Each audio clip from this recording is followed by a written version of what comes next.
बचाओ बचाओ बचाओ। रुक जा मोटी चोंच वाले, कहाँ भाग रहा है? तुझे तो मैं इस बार छोड़ूंगा नहीं। मेरे अमरूद चोरी करके भागेगा तू। इस बार हाथ लग जा। हाँ अब लगा ना तू हाथ मेरे। ये ले, मेरे अमरूद चोरी करेगा तू? मेरे अमरूद विशाल चील के। तेरी हिम्मत कैसे हुई मेरे अमरूदों को अपनी बुरी नजर डालने की? मोटी चोंच वाले, अगली बार से मेरे अमरूदों के पीछे आया तो मैं फिर तुझे चांद से मार दूंगा। अरे रे मिट्ठू, तुम्हारी ऐसी हालत किसने कर दी? जरूर कहीं ना कहीं तुम अमरूद चुरा रहे होगे। अरे तुम तो बस ही करो, तुम तो जब देखो तब मुझे ताने ही मारती हो। वो तुम्हें कहीं रास्ते में चोट लग गई, बस तुम मुझे ताने मारो या फिर मुझे कुछ खाने के लिए भी दे दो। ये लो, ये मिर्चियाँ खाकर ही अपना गुजारा करो। तुम इन मिर्चियों के ही लायक हो और तो तुमसे कुछ होगा भी नहीं। अरे लाल मिर्चियाँ तो मुझे खानी ही पड़ेंगी। मिट्टू तो जैसे तैसे उन लाल मिर्चियों को खाकर अपना गुजारा करता है। अमरूद अमरूद, काश मेरा अमरूद का घर होता तो मुझे ढेर सारे अमरूद मिलते खाने को। अमरूद में खाता, अमरूद में सोता, अमरूद में ही रहता मैं। उसी जंगल में गोरी कौवी और कालू कौवा रहा करते थे। क्यों गोरी, क्या तुम जानती हो हमारे जंगल में एक ऐसा भी अमरूद का पेड़ है जिसके ऊपर ढेर सारे अमरूद लगे हैं और उसे कोई छूता भी नहीं है। हाँ हाँ जानती तो हूँ, लेकिन उसके पीछे भी बहुत बड़ी कहानी है। हाँ मैंने सुना है कि उसके पीछे एक बड़ा सा सांप रहता है, बहुत ही जहरीला। इस वजह से उसे कोई छूता नहीं। मिट्टू तोता जंगल में इधर उधर अमरूद के तलाश में भटक रहा होता है।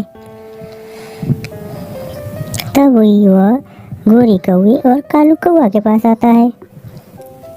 अरे रे मिट्टू, सुबह सवेरे कहाँ निकल पड़े? किस चीज की तलाश कर रहे हो?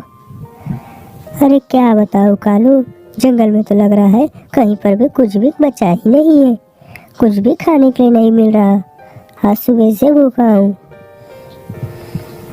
अरे रे, जब ऐसी बात थी तो तुम्हें तो मेरे पास आना चाहिए ना। मैं बताती हूँ तुम्हें।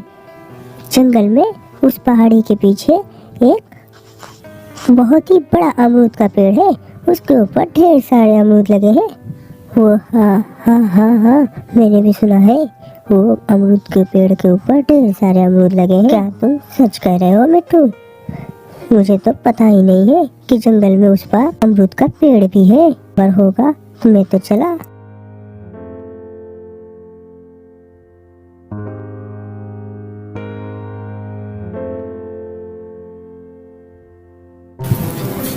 अरे गोरी, तुमने मिट्टू तोता को क्यों बता दिया उस पेड़ के बारे में? अरे रे तुम तो बस भी करो। तुम तो क्या जानते हो? कौन जानता है कि वहाँ जहरीला सांप है भी या नहीं है? कम से कम ये बेवकूफ मिट्टू तोता वहाँ जाएगा तो हमें पता तो लगेगा कि वहाँ जहरीला सांप है भी या नहीं है। मिट्टू तोता जंगल में इधर उधर भटक रहा होता है और आखिरकार वह उस अमरूद के पेड़ के पास पहुँच ही जाता है। गोरी कौवी और कालू कौवा सच ही कह रहे थे। यहाँ तो इतने बड़े बड़े अमरूद हैं। लगता है मेरा सपना सच हो गया।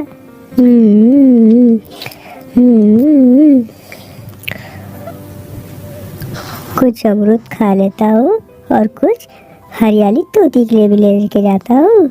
मजा आ गया। ये सारे अमरूद तोड़ लेता हूँ मैं। हरियाली तोती तो देख के खुशी हो जाएगी कि मैंने उसके लिए इतने ढेर सारे अमरूद लाए हैं।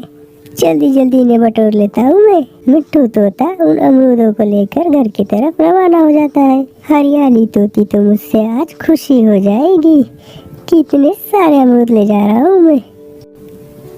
कुछ समय बाद कालिया नाग अपनी गुफा से बाहर आता है और अपने अमरूदों को छितिर बितिर देखकर आग बबूला हो जाता है।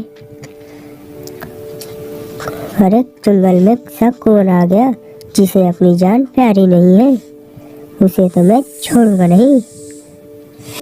और गोरी कौवी, ये देखो ले जा रहा हूँ अमरूद। गोरी कौवी और कालू कौवा, तुम लोगों का बहुत बहुत शुक्रिया। कालू, क्या तुम भी वही देख रहे हो जो मेरी आंखें देख रही है? हाँ हाँ गोरी, मैं भी तो वही देख रहा हूँ। मिट्टू तोता तो सच में अमरूद लेकर जा रहा है। लगता है उसे ढेर सारे अमरूद मिल गए वहाँ पर, और वहाँ कोई साफ वाफ नहीं रहता। हमने तो फालतू में इस मोटी चोंच वाले का फायदा करा दिया। अब हम भी वहाँ जाएंगे और अपने लिए ढेर सारे अमरूद ले आएंगे। हाँ गोरी, हम जरूर चलेंगे।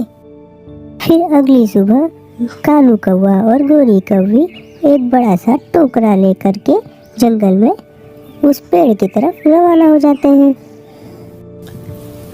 गोरी कौवी और कालू कौवा खतरे से अनजान उस गुफा के पास, उस अमरूद के पेड़ के पास पहुंच जाते हैं। कालू, ये देखो कितने बड़े बड़े अमरूद हैं और कितने बड़े बड़े हैं। एक काम करो, ये सारे अमरूद तोड़कर इन टोकरियों में भर दो। हाँ हाँ गोरी, मैं भरता हूँ। हम सारे अमरूद तोड़ लेंगे। अरे रे, रुक भी जाओ, इतनी भी क्या जल्दी है, मेरे अमरूद तोड़ोगे तुम? अरे कालू, ये आवाज कहाँ से आ रही है? अरे गोरी, लग रहा है ये आवाज इस पेड़ से आ रही है। जरूर इस पेड़ में कुछ है नहीं हूँ।